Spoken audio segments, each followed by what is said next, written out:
نہیں ہوگا. تو بالکل تاکید لانے کے لیے دوبارہ حکم کیا کیا گیا, دوبارہ آیت کو مقرر لایا گیا کہ اب بیت اللہ کا حکم کبھی بھی منسوخ نہیں ہوگا. جتنے منسوخ ہونے والے احکامات ہیں ان میں سے سب سے پہلا حکم یہ ہے جو منسوخ ہوا, یعنی بیت المقدس سے بیت اللہ کی طرف. صحابہ کرام کو بار بار اور امت کو بتلانے کے لیے کہ ہم یہ جو بار بار آیتیں لا رہے ہیں, لہٰذا یہ آخری آیت اللہ پاک کیوں لائے, تاکہ اب پتہ چل جائے کہ بیت اللہ اب چینج نہیں ہوگا. فولی وجھا کا شطر المسجد الحرام, اب کہاں کرو, سفر میں ہو, حضر میں ہو, مقیم ہو, کہیں بھی ہو, کیا کرنا ہے, مسجد حرام کی سمت کی طرف رخ کرنا ہے. یار یہ تو نبی کو فرما رہے, اللہ پاک نے فرمایا وحیثما کنتم, تم سب کے سب بھی جہاں بھی ہو, اے امتیوں اگر تم لوگ بھی جہاں پر بھی ہو, فولوا وجوہکم شطرا, تم بھی سب کے سب کہاں رخ کرو, مسجد حرام کی سمت کی طرف, چاہے سفر میں ہو چاہے حضر میں ہو, کہیں بھی ہو. لئلا یکون للناس علیکم حجہ, یہ اس لیے اللہ تعالیٰ نے فرمایا تاکہ کوئی تمہارے اوپر جو ہے اعتراض نہ کر سکے, کوئی تمہارے اوپر کیا نہ کر سکے, اعتراض نہ کر سکے. لہذا تم اب کہاں رخ کرنا, بیت اللہ کی طرف رخ کر کے نماز پڑھنا جہاں بھی ہو. الا الذین ظلموا منہم, مگر وہ لوگ جو ظالم ہیں, جو ظالم ہیں, ناانصاف لوگ ہیں, ان میں سے وہ لوگ تو بکواس کریں گے, کچھ بھی کر لو آپ. فلا تخشوا, مجھ سے مت ڈرو, بخشونی, مجھ سے ڈرو. اعتراض کرنے والے تو اعتراض کیا کرتے رہیں گے, ان کا کام کیا ہے, صرف اعتراض کرنا. معترضین کا کام کیا ہوتا ہے, محض اعتراض کرنا. اللہ پاک فرمائے ان کے اعتراض سے بالکل نہ ڈرو. بخشونی, مجھ سے ڈرو.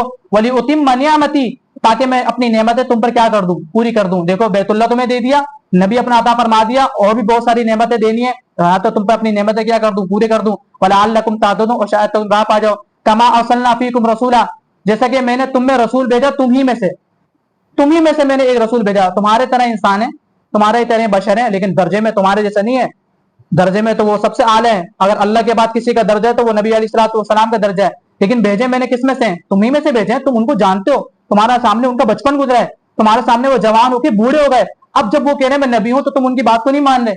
حالانکہ تم تو کہتے تھے وہ تو سچے ہیں, امین ہیں, صادق ہیں, سب مانتے تھے. لیکن جیسے ہی نبوت مل گئی, اب تم ان کا انکار کر رہے ہو. فرمایا تم ہی میں سے تو ہیں. یتلو علیکم آیاتنا, ہماری آیتیں تم پر پڑھ پڑھ کے سناتے ہیں. اس کی تفسیر میں نے پہلے بھی کر دی ہے کہ قرآن کریم کی آیات تلاوت کر کر کے سناتے ہیں. وَيُزَكِّيكُمْ, تمہارا تزکیہ نفس کرتے ہیں. اللہ جب ان کی صحبت میں تم بیٹھتے ہو تو تمہارا تزکیہ نفس کرتے ہیں, اندر کی غلاظتوں کو دور کرتے ہیں. محض باطن محض ظاہر کا بنانا یا ظاہر علوم کا حاصل کرنا صرف اصل نہیں ہے, بلکہ اس کے بعد جب تمہارے سامنے تلاوت کرتے ہیں, اب اس تلاوت کی عملی اور نبوی کیفیت حاصل کرنے کے لیے تمہارا تزکیہ نفس بھی کرتے ہیں, تمہارے اندر کو بھی صاف کرتے ہیں, تکبر مٹاتے ہیں, حسد مٹاتے ہیں, بغض کی گندگی مٹاتے ہیں, کینہ مٹاتے ہیں, اللہ کی محبت پیدا کرتے ہیں, اپنے نبی اپنی محبت پیدا کرتے ہیں. فرمائے وَيُعَلِّمُكُمُ الْكِتَابَ, اور تم کو کتاب بھی سکھلاتے ہیں. یہ قرآن کریم اتنی آسان نہیں ہے کہ ہر کوئی اٹھا کے اس کو پڑھنے لگ جائے, اور ہر کوئی اس کا ترجمہ کرنے لگ جائے, اور ہر کوئی اس کی تفسیر کرنے لگ جائے. اللہ پاک فرما رہے ہیں کہ میں نے نبی تم کو کتاب سکھاتے ہیں. دیکھو اللہ کے نبی علیہ الصلوۃ والسلام کے سامنے جو مجمع تھا وہ کون تھا, اجمی. سارے کے سارے عربی تھے, عربی جانتے تھے, لیکن پھر بھی اللہ کے نبی علیہ الصلوۃ والسلام ان کو قرآن کریم پڑھ پڑھ کے سکھاتے تھے کہ ایسے پڑھو, یہ کرنا ہے, اس کا یہ مطلب ہے, اس آیت کا یہ مطلب ہے. والحکمہ, حدیث بھی بتاتے ہیں, اچھی اچھی باتیں بتاتے ہیں. اللہ کے نبی علیہ الصلوۃ والسلام نے فرمایا جس کے دل میں تکبر ہوگا وہ جنت میں نہیں جائے گا. لہٰذا تکبر کو دور کرنے کی ضرورت ہے, اپنے اندر سے تکبر کو مٹاؤ. اب یہ تکبر کیسے دور ہوگا, فرمایا حاجی حکیم شاختہ صاحب رحمہ اللہ فرمایا کرتے تھے اخلاص اللہ والوں کی صحبت کے بغیر انسان کے اندر کبھی بھی پیدا نہیں ہو سکتا. اخلاص اور مٹنا, عاجزی اللہ والوں کی صحبت کے بغیر انسان کے اندر کبھی بھی نہیں آ سکتی. لہٰذا یہ جو اعتراض کرتے ہیں کہ اللہ کے نبی علیہ الصلوۃ والسلام کے زمانے میں تو یہ چلے نہیں ہوا کرتے تھے اور یہ ضربیں نہیں ہوا کرتی تھی. ٹھیک ہے, اللہ کے نبی علیہ الصلوۃ والسلام کے زمانے میں ضرورت ہی نہیں تھی. جو اللہ کے نبی علیہ الصلوۃ والسلام کی صحبت میں بیٹھتا تھا صاحب نسبت ہو جاتا تھا, ضرورت ہی نہیں پڑتی تھی. لیکن جیسے جیسے بہت آتا گیا زمانے میں, تو مشائخ اور عظام نے اسی قرآن حدیث کی روشنی میں جس چیز کو امت کے نافع سمجھا, اچھا سمجھا, اس میں جو ہے امت کو جو ہے فائدہ سمجھا, اس کو جو ہے ترتیب کو جاری کر دیا. آپ کو پتہ ہے خواجہ معین الدین چشتی رحمہ اللہ ہندوستان میں سب سے پہلے خانقاہی نظام اور قدم رکھنے والے خواجہ معین الدین چشتی رحمہ اللہ تھے. اور ان کی برکت سے ہندوستان میں جو رخ بدلا, کیونکہ تاتاریوں نے سارے کے سارے عالم کو جو ہے اپنے لپیٹے میں لے لیا تھا, ہر ایک کو جو ہے برباد کر چکے تھے. صرف ایک ہندوستان کی زمین تھی جو بچی ہوئی تھی, اور یہاں پر آ کر مشائخ علماء اپنے جو ہے آ کر بیٹھتے تھے اور یہاں پر علم کو پھیلاتے تھے اور تصوف کے میدان کو یہاں سے عام کیا. خواجہ معین الدین چشتی رحمہ اللہ اس مرکز پہ آئے اور ہندوستان پر آگے انہوں نے جو ہے تصوف کے نظام کو جو ہے بڑھایا. لوگ کہتے ہیں نا تصوف کہاں سے آ گیا, یہ علماء, یہ خانقاہوں کی برکت سے پھر یہاں پر ہندوستان میں ان جگہوں پہ علم آیا اور یہ ساری کی ساری چیزیں آئیں. لوگ کہتے ہیں یہ تو بیٹھ کے اپنا کر رہے ہیں, اپنا نہیں کر رہے, بہت ساری پیچھے قربانیاں دی ہیں. ان قربانیوں کے بعد جا کر پھر جو باطن بنا ہے اور اس باطن سے لینے والا جو بھی آیا پھر وہ نواز اپنے آپ کو جو ہے سیراب کرتا گیا اور جا کر جو ہے اس نے نور سب جگہ پھیلایا. لہذا یہ اس طریقے سے نہیں ہوتا کہ سمجھے کوئی یہ جو ہے کیسے ہی دین یہاں پر آ گیا. ان اکابرین کی، ان بزرگوں کی محنت تھی راتوں کی، جنہوں نے یہاں رہ کے محنت کی اور اللہ تعالیٰ نے دین کو پھیلایا. وَيُعَلِّمُكُم مَّا لَمْ تَكُونُوا تَعْلَمُونَ، اور تم کو وہ کچھ سکھلایا جو تم نہیں جانتے تھے. آگے اللہ نے فرمایا فَاذْكُرُونِی، مجھے یاد کرو، اذکرکم، میں تمہیں یاد کروں گا، وَاشْکُرُوا لِی، میرا شکر ادا کرو، وَلَا تَکْفُرُوا، ناشکری نہ کرو. کتنی عجیب بات ہے، اللہ فرما رہے مجھے یاد کرو تب میں یاد کروں گا. کیا مطلب؟ جب ہم اللہ کو یاد نہیں کریں گے تو کیا اللہ ہمیں یاد نہیں کرتے؟ مولانا اشرف علی تھانوی صاحب رحمہ اللہ اس کا بڑا پیارا ترجمہ کرتے ہیں، فرماتے ہیں فَاذْکُرُونِی، تم مجھے یاد کرو اطاعت کے ساتھ، اذکرکم، میں تمہیں یاد کروں گا عنایت کے ساتھ. تم میری اطاعت کر کے مجھے یاد کرو، پھر دیکھو میں تمہیں کیسے یاد کرتا ہوں. اس لیے حدیث شریف میں آتا ہے جب کوئی بندہ اکیلے اللہ کا ذکر کرتا ہے تو اللہ پاک بھی اس کو اکیلے اکیلے یاد کرتے ہیں. لیکن جب کوئی مجمع میں اللہ کو یاد کرتا ہے تو اس سے پیارے مجمع میں، فرشتوں کے مجمع میں اللہ اس کا تذکرہ کرتے ہیں. دیکھو کتنی عجیب بات ہے، میں اکیلے یاد کر رہا ہوں اللہ کو، اللہ، لیکن جب میں مجمع میں ساتھ بیٹھ کر اللہ کو یاد کر رہے ہیں اور آپ مجمع میں بیٹھ کے اللہ کو یاد کر رہے ہیں تو اللہ مجمع میں بیٹھ کے تذکرہ کر رہے ہیں، بھائی حذیفہ فلاں جگہ ہمارا تذکرہ کر رہے ہیں، بھائی قاسم بھائی فلاں جگہ تذکرہ کر رہے ہیں، بھائی ریحان میں فلاں جگہ تذکرہ کر رہے ہیں. تو دیکھو مجمع میں بیٹھ کے جب ہم تذکرہ کریں گے اللہ کا تو اللہ ہم سے پیارا مجمع، فرشتوں کے مجمع میں کیا کریں گے؟ اللہ ہمارا تذکرہ کریں گے. فَاذْکُرُونِی، اللہ کو یاد کرو ہر وقت. اور اللہ کو یاد کرنا، جو اللہ کو یاد کرنا وہ صرف ضربے لگانا نہیں ہے، صرف ذکر کرنا نہیں ہے. اللہ کو یاد کرنے کا مطلب یہ اس کی اطاعت، اس کی تفسیر اطاعت ہے کہ اللہ کی اطاعت اصل چیز ہے. کہ اللہ کو یاد کرنے کا مطلب کیا ہے کہ اس کی خوب اطاعت کی جائے. لہذا جو بندہ سب کچھ کر رہا ہے لیکن اللہ کی اطاعت حقیقی معنوں میں نہیں کر رہا تو یہ حقیقی معنوں میں اللہ کو نہیں پوچھ رہا. لہذا ذکر کے بڑے فضائل ہیں. اللہ پاک نے ہر چیز کی ایک حد بندی بیان کی ہے. نماز اتنی پڑھنی ہے، قرآن، ہر چیز، لیکن ذکر کی کوئی حد نہیں ہے. کیونکہ دوسرے جو احکامات ہیں اگر ان میں آپ لگ جاؤ گے تو کہیں نہ کہیں کوئی نہ کوئی چیز آپ چھوڑتے رہو گے. لیکن ذکر کیا ہے؟ ہر وقت کرو، چلتے پھرتے کرو، اٹھتے بیٹھتے کرو، کھانا کھا رہے ہو تب بھی کر سکتے ہو، کھانا نہیں کھا رہے سو رہے ہو تب بھی ذکر کر سکتے ہو. کیا آپ اعمال کر کے سوئے؟ پوری رات اعمال میں لکھی جا رہی ہے. عورت کھانا پکا رہی ہیں، عورتیں تب بھی ذکر کر سکتی ہیں. آج عورتیں جو ہے موبائل میں ٹی وی ڈرامہ دیکھتے ہوئے کھانا بناتی ہیں، روٹیاں بناتی ہیں، سالن پکاتی ہیں. جب یہ بچہ کھانا کھائے گا تو یہ بھی وہ ڈراموں کے طرح ڈرامہ ہی کر رہا ہوگا، پھر بھی ناچ رہا ہی ہوگا، یہ بھی گانے گا رہا ہوگا. کیونکہ ماں نے جو روٹی بنائی ہے وہ کیا جذبات لے کر بنائی ہے؟ گانوں کے جذبات لے کر بنائی ہے. یہی ماں تلاوت کر کے، ذکر کر کے اگر روٹی پکا دی تو بتاؤ اس بچے کے اندر اس کے اثرات جاتے نہیں جاتے؟ مولانا الیاس رحمۃ اللہ علیہ، وہ آپ سب جانتے نہیں جانتے؟ مولانا الیاس رحمۃ اللہ علیہ ایسے مولانا الیاس بن گئے. مولانا الیاس رحمۃ اللہ علیہ کے والدہ کے آپ نے وظائف دیکھے، کتنے بڑے بڑے وظائف کرتی تھی.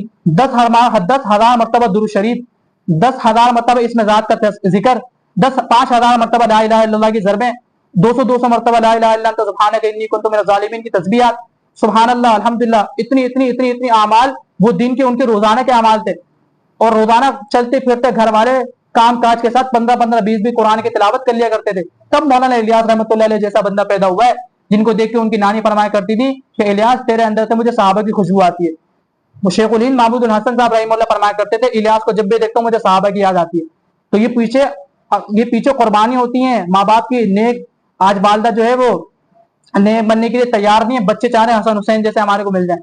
خود علی فاطمہ جیسے بننے کے لیے تیار نہیں ہے، بچے حسن حسین جیسے چاہ رہے ہیں. ماں باپ جتنا اپنے آپ کو نیکی میں ڈھالیں گے اولاد اسی کے بدر نیک ہوگی. لیکن ماں باپ بھی نیک بننا نہیں چاہ رہے. ہاں عنایت ہے اللہ کی، ماں باپ جیسے بھی اللہ عطا فرما دے. چور کے گھر میں اللہ عبد القادر جیلانی کو پیدا کر دے، یہ مشکل نہیں ہے، لیکن قانون یہی ہے کہ اللہ پاک جیسے جیسے اوپر سے لڑی چلے گی. آج والدین نماز کا وقت ہوتا ہے نماز کے لیے نہیں اٹھتے، اب بچوں کو چاہتے ہیں کہ بچہ ہمارے حکم مانے. ابے بھائی جب آپ نے اپنے بڑے کے حکم کا نہیں مانا اللہ کا، لہذا یہ بھی آپ نے بڑے کا حکم نہیں مانے گا. یہ مکافات عمل ہے، اللہ ایسے بدل دیں گے.